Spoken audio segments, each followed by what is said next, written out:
Malik, I've got a couple players that are overrated heading into the playoffs. Number one, the Kings center, Domantas Sabonis. This is one that could get a lot of hate, but I'm going to be honest. Sabonis stuffs up the stat sheet, and that's about it. I think there's a lot of parts of his game that truly is a hindrance to his team that people aren't recognizing. Yes, Malik, he averages a triple-double. Yes, he is the best rebounder on the team. Yes, he is the best passer on the team. But what I notice a lot of the times is just because he's the one initiating the offense, just because he's the one running the offense, doesn't mean they can't be a better team without him on the floor. First off, without him on the floor, they are a faster paced team. When he's on the floor, they slow their pace down.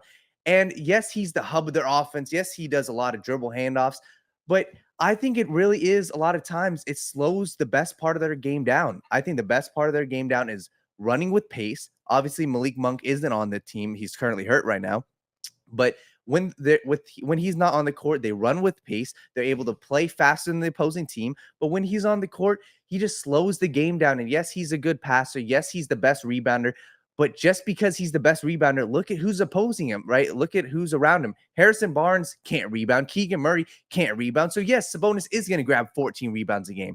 But me personally, I see him go up against Anthony Davis. I see him go up against a Jonas Valanciunas. I see him go up against an Alperen Sengun. And on defense, he's a net negative. He's not a very good defender. He gets into foul trouble a ton. So what happens when you're running 35 minutes with him on the court and then he gets into foul trouble? You don't have somebody that can run the same exact offense, so everybody else is out of sync. So number one, I think Sabonis is overrated. Well, let me just touch on that before you say that. I understand the angle you're taking because when you watch Sabonis's game, it does feel like there's a lot of stat stuff in there, if you will, with assists, with rebounds.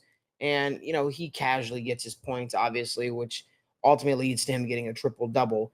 I think the issue with the Kings, right, because I don't want to just diss the player. I think the issue with the Kings and why I don't see them having long-term success in the playoffs is because I don't see them having a true X factor on the team. I think De'Aaron Fox is a fine player. I think he's a talented player, but he goes hot and cold fairly quickly. I think Domantas Sabonis, all the while he's a fine player and a good player, I don't think he has that X factor like a Nikola Jokic that you would want. The stats suggest that he's a dominant player, but when you actually turn on the tape and you watch it, it's like, okay, there's not, if your team is in a pinch, are you going to be able to, take that team with a hump? And I think that I understand. So I understand the angle you come from when you talk about Domantas Sabonis. And I definitely came in hot. I want to say I'm using him at the tier that everybody thinks he's like a top 15 player. His numbers are great. I don't think he's a top 15 player. I think he's a very good player. I think he's a top 20 player. But Sabonis, to me, is not a superstar until he can really show an offense that he can dominate as a scorer. I got number two. I think James Harden is extremely overrated, Malik. Right now, he's coming in, with the Clippers. He is one of the most inefficient players in the entire NBA. He's shooting 40% from the field. He's shooting 30% from three. So you ask yourself, what does James Harden really provide to the team? He is one of the best passers in the NBA, but they don't utilize it, right? So that's not to say James Harden is a terrible basketball player, but in the scheme with the Clippers, they've got Zubac, who they rarely use in the pick and roll. So if Harden's passing ability is not being used, to be their offensive identity, what else is he doing? His main offensive ability to score is his step back threes. He's not great at getting to the cup right now.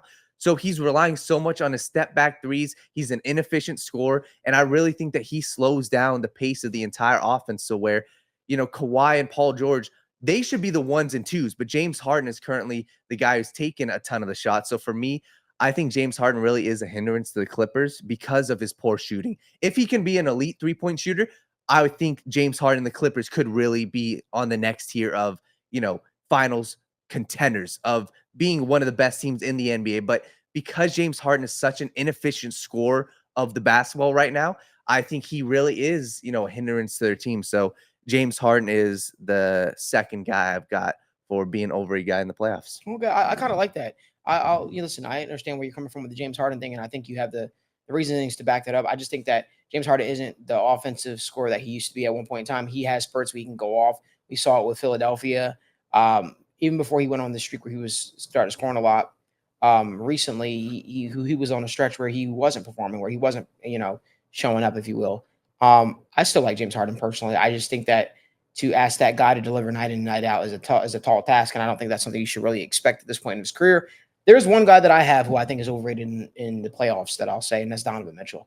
I don't think Donovan Mitchell is the guy that I thought he was, at least in Cleveland. I don't think, and I think a lot of that is because I'm not sure if he necessarily wants to be there. I think that's in too many big games have I seen Donovan Mitchell come up missing and not show up for his team. And I think while the Cavaliers look great on paper with Darius Garland, Jared Allen, Evan Mobley, Donovan Mitchell, I think they're struggling to put it all together, leaving a real opportunity for the Orlando Magic to defeat them in the playoffs. So Orlando Magic are a tough defensive team, and I could totally see them knocking off the Cleveland Cavaliers. But that's the only person that I would quote unquote say that I think has the fraudulent tag for me per se in the playoffs. And I'm really not expecting that much from, if you will. Yeah, I think with Donovan Mitchell, if he can find a way to run an elite pick and roll with Jared Allen, because I think Jared Allen's one of the best centers in the NBA. That's the issue. And I think a lot of it stems from having Darius Garland right beside him. So I'm with you. They have not found a consistent rhythm. So Donovan Mitchell, I'm with you. Let us know down in the comment section, who do you guys have as your sleepers in this year's NBA playoff / play-in?